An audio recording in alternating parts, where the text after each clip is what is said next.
Можно 2 года сидеть и методично выбирать себе самую красивую плиточку на фартук, а потом раз и одним махом перекрыть всю красоту бытовым хламом цвета вырви глаз. Так вот о том, как спрятать все губки, бутылки и тряпки, и будет мой сказ.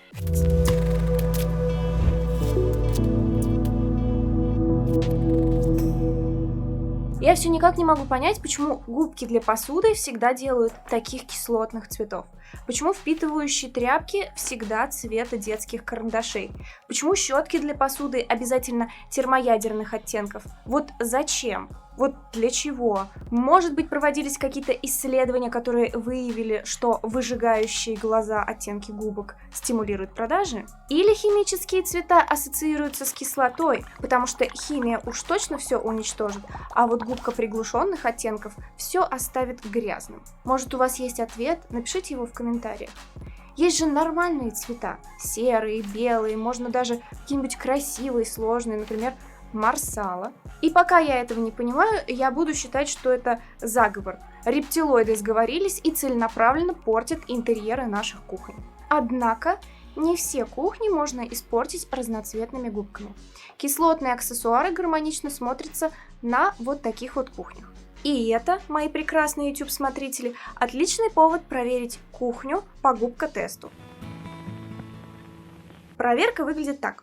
Мы берем кухню и хоп! Разноцветные кулинарные атрибуты отлично растворяются в интерьере. А теперь попробуем сделать то же самое с другой кухней. Видите разницу? Эта кухня до последнего сопротивляется кислотным приспособлениям и отторгает их как может. По результатам теста получается, что если губки на кухне смотрятся органично, их не хочется спрятать, и они даже в какой-то степени подчеркивают индивидуальность кухонного гарнитура, это повод задуматься. И я напоминаю особо чувствительным, если вдруг ваша кухня не прошла губка-тест, это не делает вас плохими, а всех вокруг врагами. Не надо защищаться, на вас никто не нападает. Мы тут говорим о кухнях. Вообще высоконасыщенные цвета выносить достаточно тяжело.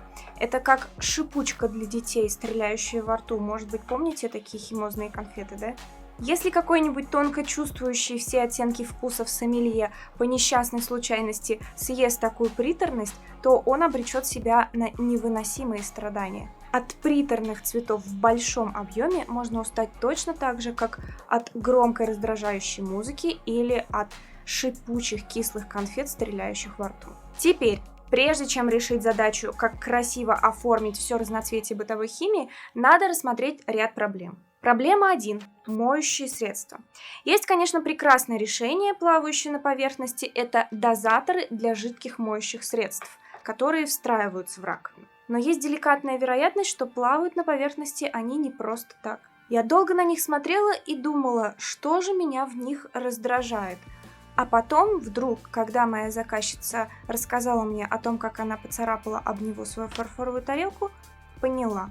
За них ведь можно зацепиться и случайно сорвать его, или поцарапать ими что-то. Короче, это еще одна мешающая торчалка. Верю, что она кому-то может нравиться, но на маленьких кухнях в тесноте, на маленьких мойках она может быть попросту неудобна. Второе. Если у вас еще есть такой нюанс, как фильтр для воды. С фильтром, казалось бы, все проще. Покупай смеситель со встроенным отверстием для фильтра, и вот хотя бы так можно лишиться дополнительной торчалки. Но нет, когда начинаешь совмещать все хорошее в один предмет, начинаются проблемы. Ведь хочется и выдвижную лейку, и обычный смеситель, и фильтр, и чтобы все аккуратно и не торчало.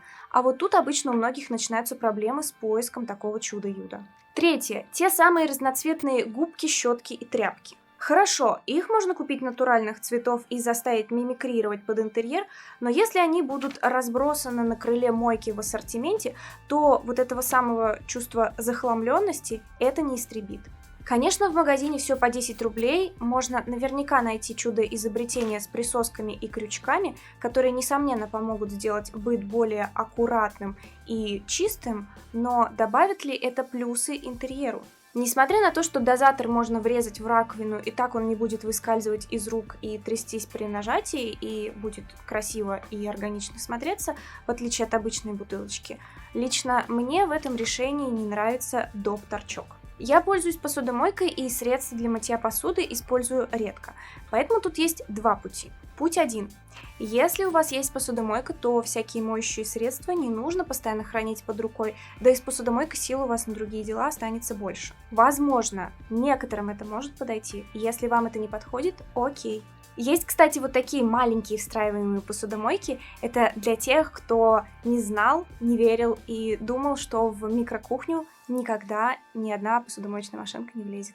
Так вот, когда у вас есть посудомойка и когда моющие средства не нужно будет держать в быстром доступе на столешнице, их можно будет сложить под раковину, за дверцу, в подобные полочки. Конечно, такие решения капитальные и требуют больших затрат, но они и самые красивые. Ну а если посудомойки нет и никогда не будет, то спасают вот такие вот комплекты с дозаторами, которые одной моей подписчице даже напоминают вазочку с цветами. Так ведь уже гораздо аккуратнее все будет смотреться. Кстати, есть такой декораторский прием.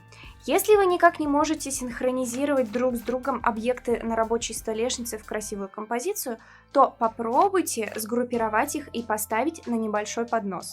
Так они будут восприниматься как цельный объект и не будут создавать ощущение беспорядков. Далее, многие почему-то не могут найти смеситель, который сочетает в себе все достижения человеческой цивилизации, а именно смеситель обыкновенный, выдвижной излив и фильтр. Вот он.